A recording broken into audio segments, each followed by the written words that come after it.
Sa gitna po ng masungit na panahon, nagsagawa ang Coast Guards ng Amerika at Pilipinas ng kanilang search and rescue exercises sa West Philippine Sea. Nakatutok si Jonathan Andal. Ganito ang senaryo. Re-responde ang Philippine Coast Guard sa isang barkong kunwari inakyat ng mga pirata sa West Philippine Sea. Sakay ng rigid-hulled inflatable boat, tinawid ng Coast Guard ang maalong dagat. Nang makalapit na sa barko, isa-isa nang sumampa ang mga Coast Guard.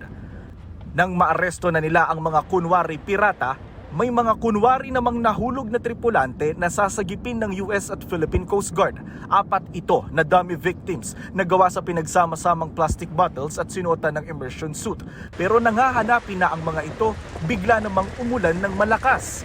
Pero tuloy ang search and rescue exercise.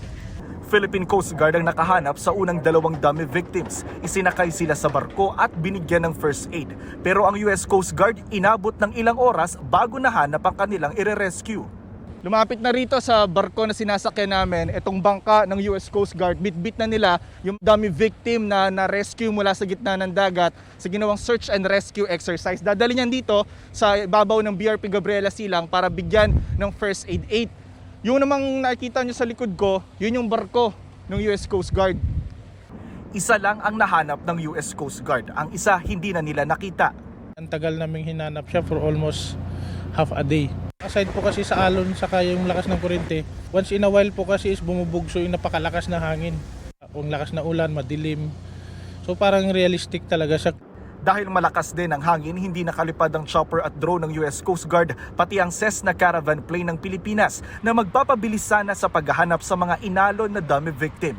Ibinida ng PCG ang mga bago nilang barko, ang BRP Melchora Aquino at BRP Gabriela Silang. Ang Amerika naman ginamit ang US Coast Guard cutter Midget. Ginawa nila ang maritime drill 40 nautical miles mula sa Mariveles, Bataan. Nasa bahagi man ng West Philippine Sea, wala namang natanggap ang Philippine Coast Guard na radio challenge mula sa China Coast Guard. Hindi rin naman daw ito pagpapakita ng puwersa laban sa China. Ito'y normal na trabaho ng Philippine Coast Guard at yan ay gagawin natin kahit sino pa yung ka-exercise natin, kahit China pa o yung Japan na ginagawa naman natin ito dati.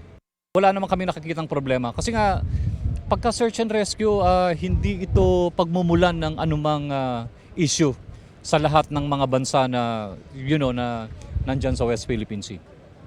Nagtapos ang 2 araw na maritime drill sa West Philippine Sea sa pagsaludo sa isa't isa ng Pilipinas at Amerika. Jonathan Andal, Nakatutok, 24 Oras.